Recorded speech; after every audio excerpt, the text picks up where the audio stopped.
নমস্কার বন্ধুরা, মৌজ ক্লাসিক কিচেনে আপনাদেরকে স্বাগত। আজকে আমি আপনাদের বানিয়ে দেখাচ্ছি মেথি গাজরের পরাঠা। এটা বানাতে খুবই নরম হয় এবং খুব সুস্বাদু এবং পুষ্টিকারক এবং সহজেই বানানো হয়ে যায়। এটা বানাতে কী কী উপকরণ লাগছে আসুন একবার দেখুন। মেথি গাজরের পরোটা বানানোর জন্য আমি ময়দা নিচ্ছি 250 গ্রাম নেবো, বাটি মেপে, সেটা আমি দেখাবো।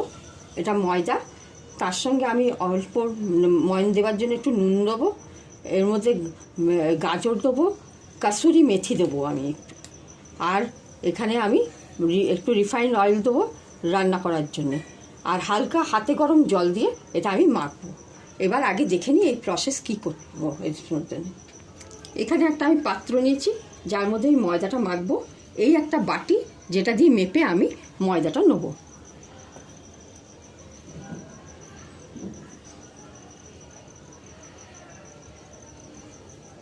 এক বাটি,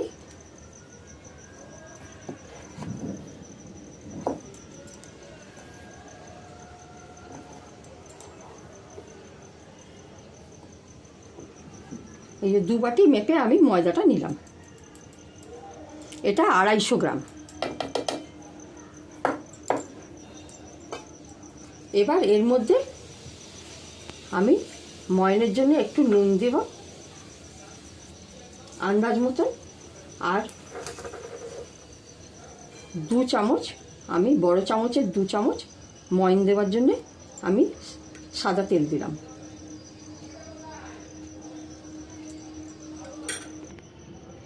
এবার আমি হাতে করে একটু কাসুরি মেথি নিলাম, এটাকে একটু ক্রাশ করে নেব।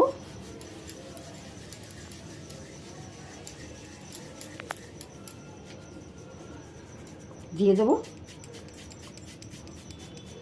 এর সঙ্গে এই যে গাজর যেটা আমি গ্রেট করে রেখেছি এটা এর মধ্যে দিয়ে দেবো।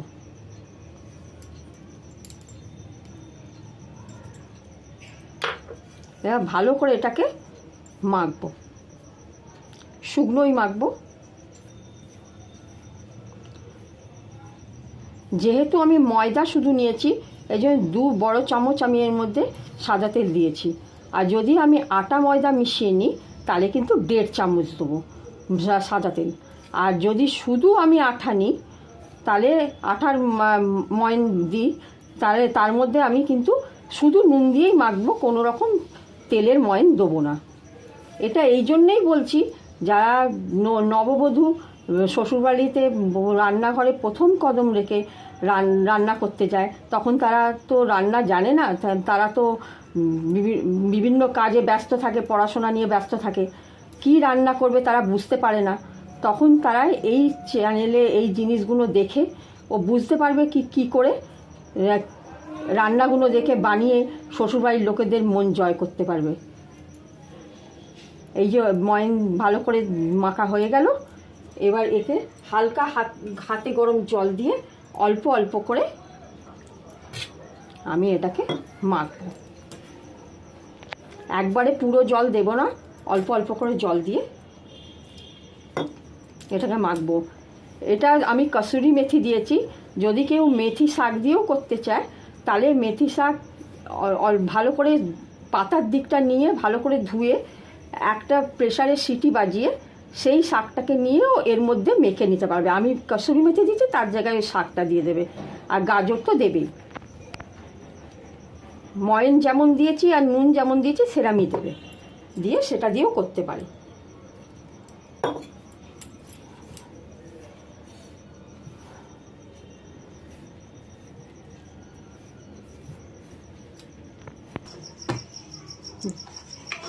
দেখুন মাখা হয়ে গেছে ভালোভাবে।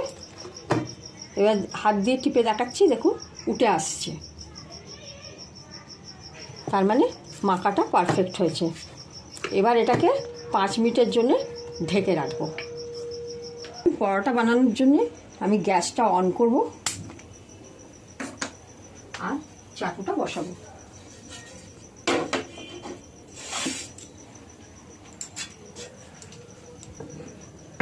এবার আমি ময়দা মাখার ঢাকনাটা খুললাম,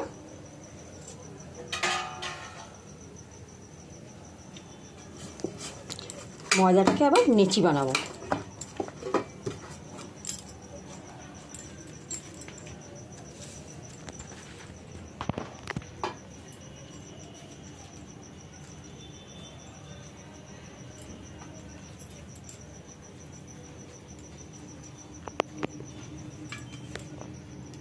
গ্যাসের ফ্লেমটাকে একটু আমি মিডিয়াম করে নেব।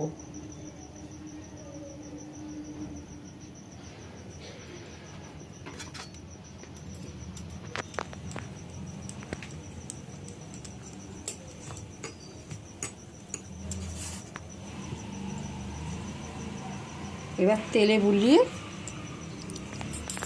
আমি বেলবো।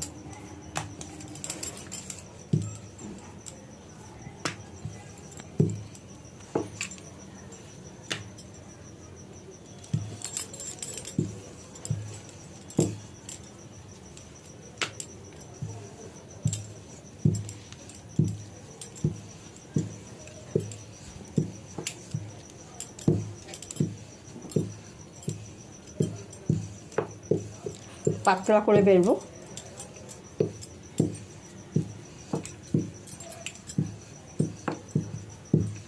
চাটু গরম হয়ে গেছে।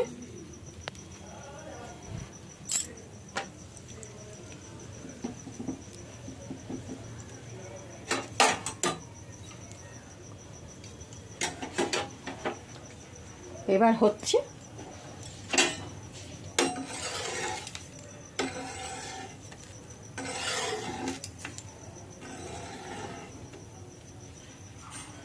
এবার এটাকে উল্টে দেবো। এবার আরেকটা নেচি বেলবো।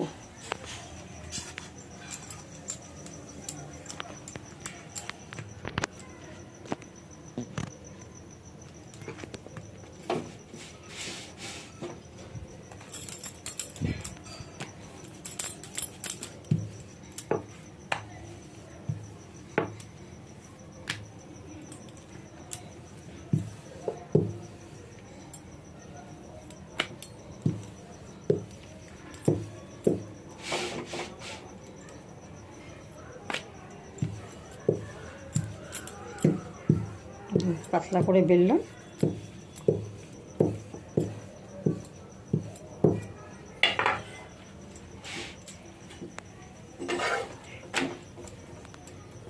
এবার এর মধ্যে অল্প করে তেল বুলিয়ে দেবো।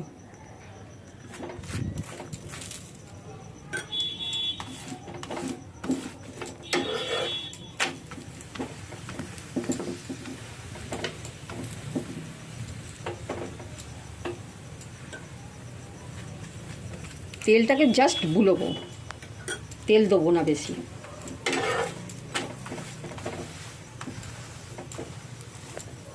একটু লাল লাল করে ভাজা হবে।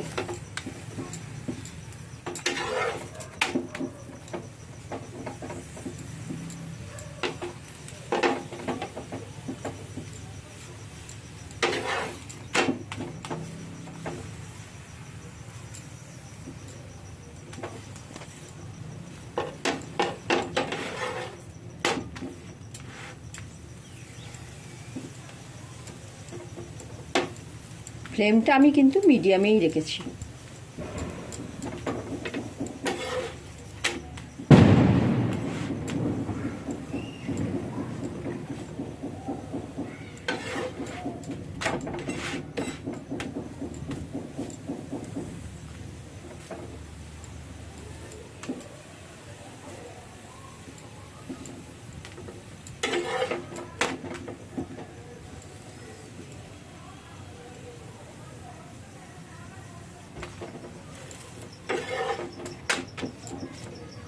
দেখুন ভাজা হয়ে গেছে।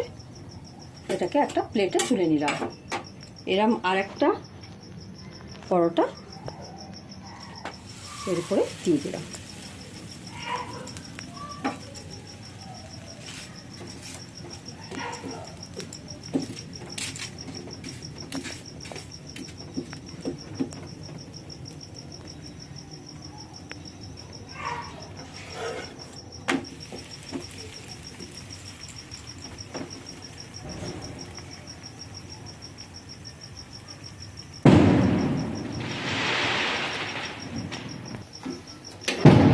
এরকম করে ভাজা হয়ে গেছে। এবার এটাকে তুলে নেব। এরকম করেই পরপর আমি সব পরোটাগুলো ভেজে তুলে রাখবো।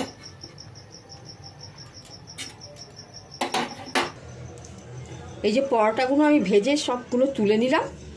এবার এটাকে ডেকোরেশন করব। আমি সাদা আলু চচ্চড়ি বানিয়েছি, আমি সেটা দিয়ে এটা সার্ভ করলাম। আপনারা যে কোনো তরকারি দিয়ে খেতে পারেন বা ঘুগনি দিয়ে খেতে পারেন। এর সঙ্গে আমি একটু শসা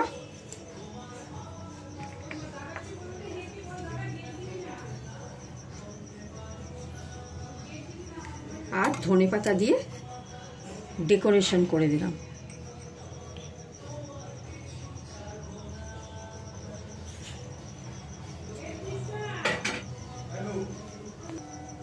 দেখুন পরোটাটা কত নরম হয়েছে, আপনাকে একটা দেখাই। দেখুন কতটা নরম হয়েছে, খেতেও ততটাই সুস্বাদু এবং পুষ্টিকারক। এটা এবার ঝটপট আপনারা বাড়িতে বানিয়ে ফেলুন। কেমন লাগলো রেসিপিটা এটা আপনি কমেন্টসে জানান। আর রেসিপিটা যদি ভালো লাগে তাহলে অবশ্যই লাইক, শেয়ার, সাবস্ক্রাইব করবেন। ধন্যবাদ।